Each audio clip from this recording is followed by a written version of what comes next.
ഇന്നത്തെ എപ്പിസോഡിൽ Adarsh Nayana design ചെയ്തുണ്ടാക്കിയ necklace കൊണ്ടുവന്ന് കാണിച്ചു കൊടുക്കുകയാണ്. എന്നിട്ട് പറയാണ്, നോക്ക് ഇത് എത്ര ഭംഗിയാന്ന് നോക്ക്, നീ തന്നെ പറയും ഇതെങ്ങനെ ഉണ്ട് എന്ന് പറയട്ടോ.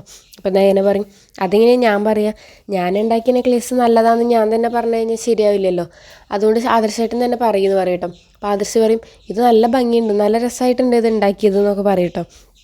അപ്പോൾ നയന പറയും, എന്നോട് ഇപ്പോൾ ഇഷ്ടമുള്ള കാരണം ഞാൻ ഉണ്ടാക്കിയത് എല്ലാതും ഇഷ്ടമാണെന്നേ പറയുള്ളൂ, അല്ലാതെ അതിന് കുറവുകളൊന്നും പറയില്ല എന്ന് പറയും. അപ്പോൾ ആദർശ് പറയും, എന്നാൽ നമുക്കിത് ഇവിടുത്തെ ഉള്ള സ്റ്റാഫുകൾക്ക് കാണിച്ചു കൊടുക്കാം, അവർ പറയുന്നത് നോക്കാമല്ലോ, നീയും വായോ എന്ന് പറയും. ഞാൻ വരുന്നില്ല, ഞാൻ വന്നു കഴിഞ്ഞാൽ അവർക്ക് എൻ്റെ മുന്നിൽ വെച്ചിട്ട് ഇത് നല്ലതല്ലാന്നോ അതിൻ്റെ അഭിപ്രായമൊന്നും പറയാൻ പറ്റില്ല, അതുകൊണ്ട് ആദർശമായിട്ട് തന്നെ പോയി കാണിച്ചു കൊടുത്താൽ മതി എന്ന് പറയട്ടോ. എന്നാൽ ശരി, ഞാൻ പോയി കാണിച്ചു കൊടുക്കാമെന്ന് പറഞ്ഞിട്ട് എല്ലാവർക്കും കാണിച്ചു കൊടുക്കുക. അപ്പോൾ അബി അവിടെ ഉണ്ടാവും കേട്ടോ. അപ്പോൾ എല്ലാവരും ഇതിനെപ്പറ്റി നല്ല അഭിപ്രായം പറയുമ്പോൾ ആദർശ് പറയും, ഇതിപ്പോൾ തന്നെ ജ്വല്ലറിയിൽ കൊണ്ടുപോയിട്ട് നയനേനെ കൊണ്ട് തന്നെ ഇതിന് ഉദ്ഘാടനം കഴിപ്പിക്കാൻ പോവുക, അവളുടെ കഴുത്തിലിട്ടിട്ട് എന്ന് പറയും.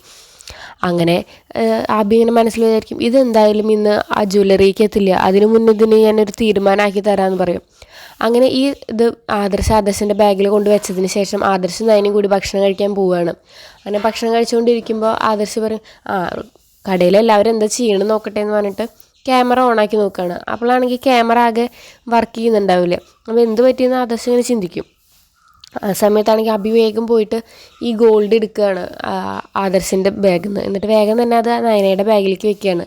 എന്നിട്ട് ആദർശ് ജലജനെ വിളിച്ചിട്ട് പറയുകയാണ്, അമ്മ ഞാൻ ഇങ്ങനെ ചെയ്തിട്ടുണ്ട് പറയും. അപ്പോൾ ജലജ പറയും, ഭാര്യേനെ തലയിൽ വെച്ച് നടക്കണവനേ, ഇന്ന് ആ മാല കാണാണ്ടായിട്ട് ഭാര്യയുടെ ബാഗിൽ നിന്ന് അത് കിട്ടുമ്പോൾ അവനൊന്ന് നന്നായിക്കോളും, എന്ന് അവളുടെ കാര്യത്തിൽ തീരുമാനമാവും എന്നൊക്കെ പറഞ്ഞിട്ട് അവരിങ്ങനെ സംസാരിക്കും. ഇതെല്ലാം ആദർശിൻ്റെ അമ്മ കേൾക്കുകയാണ് കേട്ടോ. അപ്പോൾ ദേവയാനി കേട്ടിട്ട് ദേവയാനി, അങ്ങനെ നിങ്ങളുടെ പ്ലാനല്ലേ എന്നൊക്കെ ഇങ്ങനെ വിചാരിക്കും.